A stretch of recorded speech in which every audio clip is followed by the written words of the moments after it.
Male female दोनों का हिजामा किया जाता है और अल्हम्दुलिल्लाह एट द एंड बहुत जल्दी उसके अच्छे रिजल्ट्स मिल जाते हैं। सेल्फ मेडिकेशन जो है वो हमारे मुल्क में बहुत ज़्यादा पाई जाती है, उसकी वजह से बहुत ज़्यादा कॉम्प्लिकेशंस आ जाती हैं। हिजामा जो है वो बहुत हेल्प करता है पीसीओज में। ये सबसे अच्छा इफ़ेक्टिव, सेफ और सस्ता इलाज है। अस्सलाम वालेकुम नाज़रीन, मेरा नाम इकरा तबस्सुम है और आप देख रहे हैं PSPKG स्पेशल पॉडकास्ट। नाज़रीन, जैसा कि हम जानते हैं दिन ब दिन बहुत सारी बीमारियां बढ़ती चली जा रही हैं, वो ख़वातीन में हों या बच्चों में अर्ली एज में हों। ख़वातीन में हार्मोनल इश्यूज़ बहुत ज़्यादा हैं और बच्चों में जो है वो डायबिटीज़ और इस तरह की मज़ीद ख़तरनाक बीमारियां बहुत पाई जा रही हैं। इसी को जो आज हम देखेंगे, इसको कैसे ट्रीट किया जा सकता है। और बहुत सारे लोग घरों में ऐसी ऐसी दवाइयाँ तैयार करते हैं, क्लिप्स देखते हैं, यूट्यूब से देखते हैं, क्या वो सेफ़ होती हैं, क्या उनको हम यूज़ कर सकते हैं इन डेली रूटीन। तो आज जो है इस सब चीज़ों के ऊपर जो हम रोशनी डालेंगे। मेरे साथ मौजूद हैं डॉक्टर फ़ायज़ा ज़रीन, जो कि होम्योपैथिक डॉक्टर भी हैं, इसी के साथ साथ हिजामा थेरापिस्ट हैं और जो रिलीजियसली रिसर्च मेडिसन रिसर्च है वो भी उन्होंने की हुई है। इसी के साथ साथ holistic and alternative medicine therapist भी हैं, एक्सपर्ट हैं। इनसे आज जो है सारी इन चीज़ों के बारे में हम सवाल जवाबात जो है वो जानेंगे। अस्सलाम वालेकुम। वालेकुम अस्सलाम। Thank you so much ma'am for coming. आपका बहुत शुक्रिया। मैम, जैसे कि मैंने कहा कि बहुत सारी बीमारियां ख़वातीन में बहुत तेज़ी से फैल रही हैं, हार्मोनल स्पेशली। इसी के साथ साथ बच्चों में बहुत ख़तरनाक बीमारियां फैल रही हैं अर्ली एज में। तो इसकी क्या वजूहात हैं?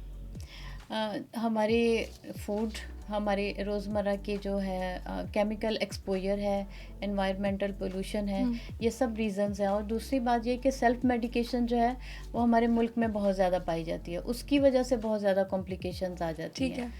सेल्फ मेडिकेशन, उसके बाद खाने पीने में फूड में जो है सिलेक्शन वो बहुत बुरी है। कुकिंग मेथड्स हैं वो बहुत चेंज हो गए हैं, जिसकी वजह से बीमारियां बढ़ भी रही हैं और बीमारियों में कॉम्प्लिकेशन भी आ रही है। ऐसे ही है। तो ये तो हार्मोनल की एक वजह होगी ना कि ये सारी चीज़ें बच्चों में बहुत जल्दी बीमारियां फैल रही हैं। डायबिटीज़ बच्चों में बहुत ज़्यादा केसेस ऐसे देखने को मिल रहे हैं। डायबिटीज़ है, इसके अलावा हेपेटाइटिस है और भी ऐसी बहुत सारी बीमारियां हैं। तो वो क्यों बच्चों में इस तरह क्यों है? बच्चों में डायबिटीज़ बहुत ख़तरनाक हद तक इंक्रीज़ हो रही है। टाइप 1 डायबिटीज़, जिसमें उनको लाइफ टाइम के लिए इंसुलिन डिपेंडेंट रहना पड़ता है। असल में जो एक तो जब ड्यूरिंग प्रेगनेंसी ख़वातीन का जो है वो लाइफस्टाइल और उनका फूड प्रॉपर नहीं होता, उसके बाद बच्चों को शुरू से जो है वो उस तरह के लाइफ और उस तरह के लाइफस्टाइल नहीं दिया जाता। ईटिंग हैबिट्स उनकी इस तरह से डेवलप की जाती हैं जो गैस्ट्रिक इश्यूज बहुत ज़्यादा बना देती हैं। गैस्ट्रिक इशू की वजह से लिवर फंक्शन इफेक्ट होता है, डायबिटीज़ का भी प्रॉब्लम जो है वो बढ़ रहा है बहुत तेज़ी से। इसके अलावा और भी बहुत से बच्चों में जॉइंट्स पेन और स्किन की डिजीज़ जो हैं वो भी बहुत तेज़ी से बढ़ रही हैं।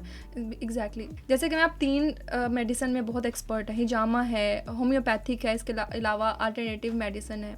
तो इन तीनों का अगर कंपैरिजन किया जाए तो which is the best medicine for hormonal disease and children जो कि ज़्यादातर बच्चे फेस करते हैं डिजीज़? जितने भी ये तरीका हैं, ये ऑल्टरनेटिव मेथड्स जो हैं, ये होलिस्टिक वे ऑफ ट्रीटमेंट है। ठीक है। होलिस्टिक ट्रीटमेंट जो है उसका मतलब है कि हम ऑन द होल पूरे एक बॉडी को ट्रीट नहीं करते, सिम्टोमेटिकली किसी एक डिजीज़ को ट्रीट नहीं करते, हम एक पर्सन को ट्रीट करते हैं। उसमें उसका साइकोलॉजिकल इशू आते हैं, उसका लाइफस्टाइल आता है, उसकी डिजीज़ आती है।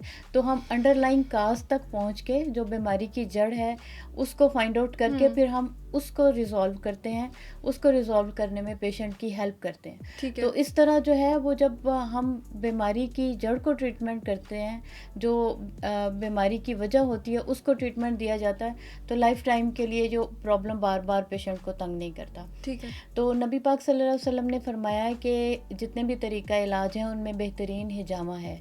तो मैंने अभी तक जितने भी मेरे पेशेंट्स हैं उनमें हिजामा के बहुत अच्छे रिजल्ट्स देखे हैं, 100% से भी ज़्यादा।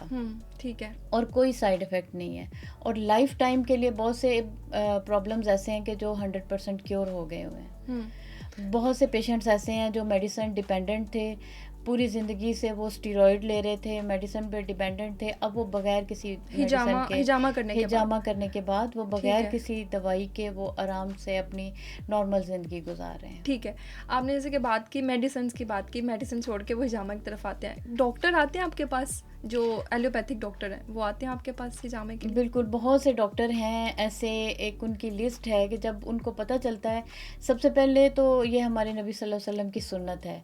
और दूसरी बात जो सुन्नत है उसमें तो बहुत बेहतरीन खैरुल बशर की जो सुन्नत है बिल्कुल। उसमें खैर है।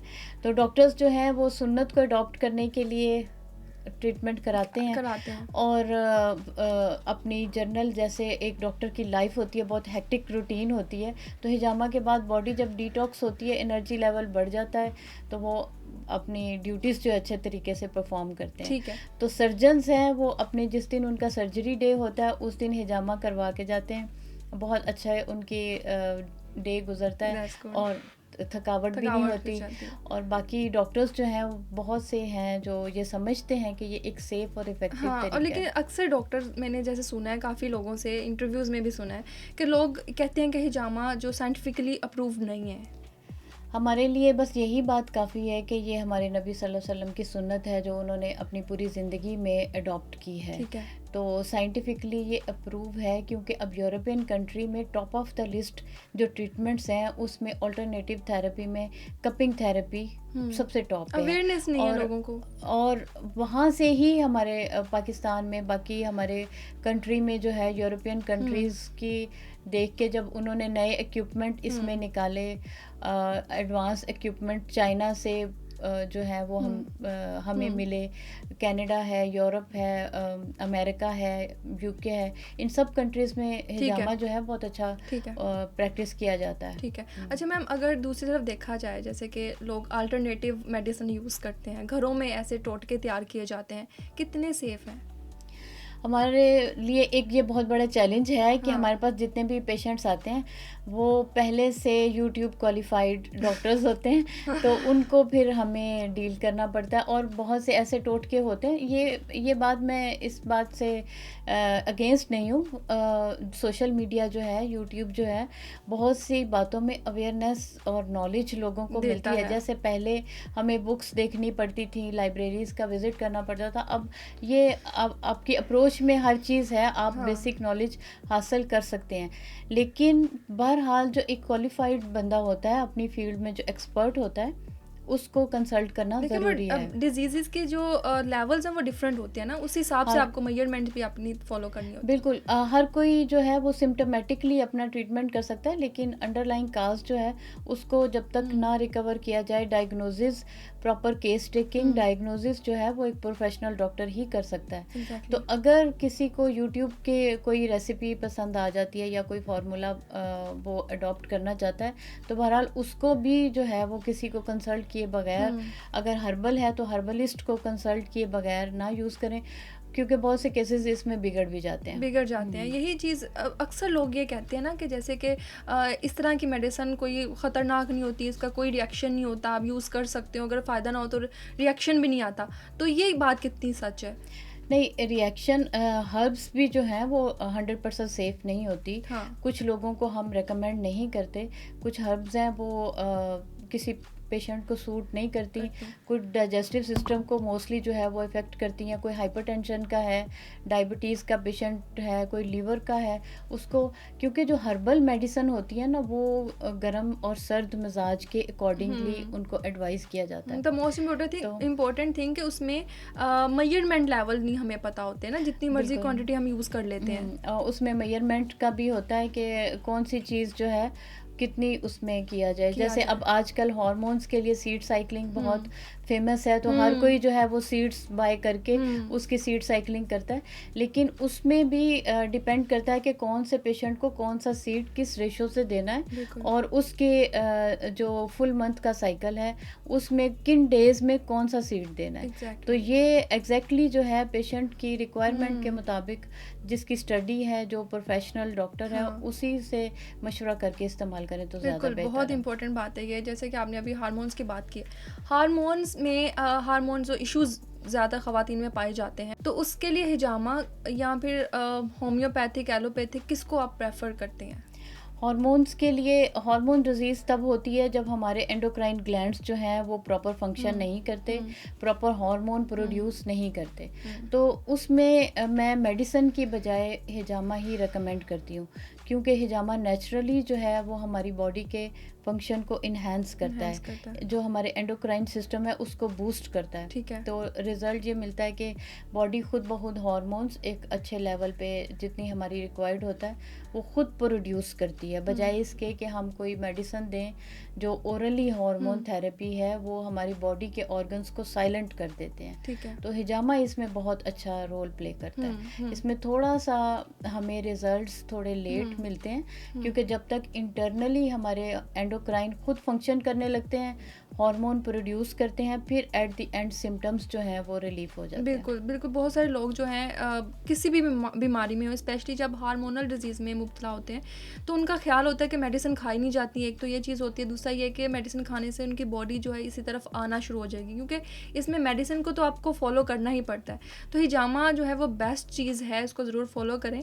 अगर इस पर थोड़ी सी मज़ीद आगे बात करें तो हार्मोन्स में PCOS बहुत कॉमन है। PCOS के लिए हिजामा बेस्ट थिंग है। एंड सेकेंडली जो लोग कंसीव करना चाहते हैं और जिनको औलाद के इश्यूज़ हैं, वो इस पे कितना जो है कर सकते हैं? बिल्कुल, हिजामा जो है वो बहुत हेल्प करता है PCOS में। इसमें ग्लूकोज रेजिस्टेंस प्रॉब्लम होता है। ग्लूकोज रेजिस्टेंस की वजह से जो है वो हार्मोन्स का इशू हो जाता है, तो डॉक्टर्स लाइफ टाइम के लिए कुछ मेडिसिन्स एडवाइस करते हैं। PCOS के ट्रीटमेंट के लिए मैं 3 चीज़ें एडवाइस करती हूँ। सबसे पहले पेशेंट की डाइट, क्योंकि डाइट जो है वो बहुत मैटर करती है। सेकेंडली उसका जो है वो फिज़िकल एक्टिविटी, क्योंकि सेडेटरी लाइफस्टाइल से ग्लूकोज रेजिस्टेंस जो है वो बढ़ जाती है। तीसरा हिजामा, क्योंकि हिजामा नेचुरली जो है वो एंडोक्राइन सिस्टम को ट्रिगर करता है और ओवेरियन फंक्शन को इम्प्रूव करता है। एट द एंड जो है वो पेशेंट लाइफ टाइम के लिए इस प्रॉब्लम से उसको निजात मिल जाती है। तो जहाँ तक कंसीव करने की बात है तो अल्हम्दुलिल्लाह ये सबसे अच्छा इफ़ेक्टिव, सेव और सस्ता इलाज है, क्योंकि जो दूसरे तरीका इलाज हैं वो थोड़े आर्टिफिशियल बेस्ड होते हैं। हिजामा लंबे होते हैं, बहुत समटाइम तो पेनफुल भी होते हैं, समटाइम बहुत एक्सपेंसिव होते हैं, बहुत ज़्यादा एक्सपेंसिव भी होते हैं और उसके साइड इफ़ेक्ट बहुत ज़्यादा होते हैं। जिन पेशेंट को कंसीव करने के लिए हम हिजामा रिकमेंड करते हैं तो उनको हम एडवाइस करते हैं कि ओवुलेशन के डेज़ में मेल फीमेल दोनों का हिजामा किया जाता है और अल्हम्दुलिल्लाह एट द एंड बहुत जल्दी उसके अच्छे रिजल्ट्स मिल जाते हैं। मैम, आप काफ़ी टाइम से ये प्रैक्टिस कर रही हैं और लोगों को जो है वो सर्व कर रही हैं, अभी तक कितने रिज़ल्ट जो हैं वो आपको 100% मिले हैं? लोगों के क्या रिव्यूज़ रहे हैं अभी तक? इसमें रिज़ल्ट्स जो हैं आप समझे 100 में से 1000% रिज़ल्ट्स मिले हैं और अल्हम्दुलिल्लाह मेरे मोर देन 20,000 से ज़्यादा पेशेंट्स हैं। सक्सेस स्टोरीज़ आप कह सकते हैं अल्लाह ताला की मेहरबानी से, क्योंकि जब हम वो रास्ता इख्तियार करते हैं जो अल्लाह ताला ने हमारे लिए सिलेक्ट किया होता है, तो उसमें ना सिर्फ हमें कामयाबी होती है बल्कि हमारे लिए बहुत ज़्यादा उसमें आफियत भी होती है। तो अभी तक जितने भी रिज़ल्ट्स आए हैं वो अल्हम्दुलिल्लाह बहुत अच्छे हैं। अल्टीमेटली हिजामा हर केस में ज़रूर इफ़ेक्ट करता है। अगर कहीं पे हमें रिज़ल्ट नहीं मिलता या रिज़ल्ट लेट है तो उसमें कोई ना कोई अंडरलाइंग काज ऐसा होता है डिजीज़ की कॉम्प्लिकेशन में, तो हमें उस केस की ज़रा डीप स्टडी करनी पड़ती है, लेकिन रिज़ल्ट बहरहाल अल्हम्दुलिल्लाह लाजमी मिलता है। ठीक है, अभी तक तो हमने सारी उन बीमारियों का जिक्र किया जो रेगुलर बीमारियां और कॉमन है। अगर हम देखें कैंसर की बीमारी, बहुत ख़तरनाक बीमारी लोग समझते हैं, उसमें हिजामा कितना इफेक्टिव है, करवाना चाहिए? बहुत से लोग ऐसे आते हैं कि जो कैंसर के एडवांस स्टेज पे होते हैं या कैंसर की डिजीज़ में होते हैं। कैंसर के पेशेंट को हम for the treatment hijama advice नहीं करते। इसके अलावा और भी बहुत सी ऐसी कंडीशंस हैं जिनमें हिजामा को अवॉइड करने के लिए कहा जाता है। हर कंडीशन में हम हिजामा एडवाइस नहीं करते। कैंसर के मरीज़ों में ट्रीटमेंट के लिए हिजामा एडवाइस नहीं किया जाता। लेकिन जब पेशेंट की कीमोथेरेपी हो रही होती है हम्म, और कीमोथेरेपी के साइड इफ़ेक्ट की वजह से पेशेंट को डायरिया हो जाता है, बहुत ज़्यादा वीकनेस हो जाती है, हम्म, बहुत ज़्यादा लेथार्जिक पेशेंट ठीक हो है। जाता है, तो हम जस्ट इम्यूनिटी के कुछ पॉइंट्स उसको लगाते हैं, ब्लड डिटॉक्स का हम्म, हम एक लाइट सेशन हम्म, देते हैं। उसका रिज़ल्ट हमें बहुत अच्छा एनर्जी मिलता है। बूस्टिंग के लिए उसका हाँ, रिज़ल्ट हमें बहुत अच्छा मिलता है। पेशेंट जो है वो जो व्हील चेयर पे या बेड पे घर ठीक है, जाता है, वो अपने पैरों पे चल के कीमोथेरेपी के बाद घर चला ठीक जाता है, है। ठीक है, बॉडी डिटॉक्स होने से, उसकी इम्यूनिटी बेहतर होने से उसकी रिकवरी के चांसेस बेहतर हो जाते हैं, ठीक है, और प्लस कीमोथेरेपी के साइड इफ़ेक्ट्स जो हैं वो उसको तंग नहीं ठीक है। करते। मैंने सुना है कि आप बहुत सारी ऐसे हॉस्पिटल में भी ये सर्विस प्रोवाइड करती हैं, जैसे कि लबेक केयर फाउंडेशन जो कैंसर हॉस्पिटल है, उसमें भी आप ये करती हैं हिजामा वगैरह के पेशेंट्स को?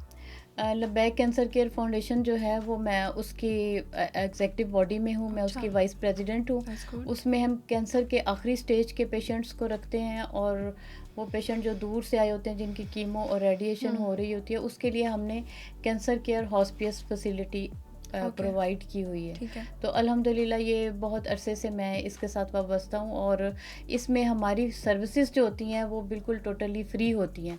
पेशेंट को फैसिलिटेट करने के लिए एफ़र्ट्स होती हैं, पेशेंट को भी हम 100% जो है वो उसमें कोई चार्जेस नहीं होते। पेशेंट की बेडिंग, हुँ, फूड, हुँ। पिक एंड ड्रॉप, हर चीज़ हम फ्री ऑफ कॉस्ट उसको दैट्स गुड, प्रोवाइड करते दैट्स हैं। गुड। बहुत बहुत इम्पोर्टेंट चीज़ है ये कि आपका एक तरह से जो आपने चीज़ें हमें बताई है, मुझे इससे ये फ़ील हो रहा है हिजामे के साथ साथ आपका लाइफस्टाइल बहुत डिपेंड करता है। अगर कुछ लोग ये भी कहते हैं कि हिजामा करवाएं लेकिन उससे हमें कोई रिजल्ट्स नहीं मिले, तो उस पर भी डिपेंड करता है कि आपकी लाइफस्टाइल क्या है, आपकी डाइट क्या है, इसको ज़रूर जो आपने साथ साथ लेकर चलना है। Thank you so much doctor Faiza Zari, आपने हमें इतनी अच्छी इन्फॉर्मेशन दी है, स्पेशली उन लोगों के लिए जो हार्मोन से जो है फ़ाइट कर रहे हैं, उनको ये चीज़ ज़रूर फॉलो करनी चाहिए, और डॉक्टर फ़ायज़ा ज़री को भी ज़रूर जो है वो विज़िट करना चाहिए, ताकि आप हिजामा के सेशन ले सकें और अपनी जो जितनी भी बीमारियाँ हैं उनसे निजात पा सकें। इसी के साथ जी इजाज़त चाहूँगी। मैं मिलूँगी इंशाल्लाह नेक्स्ट वीडियो में नई इन्फॉर्मेशन के साथ। तब तक के लिए अल्लाह हाफ़िज़।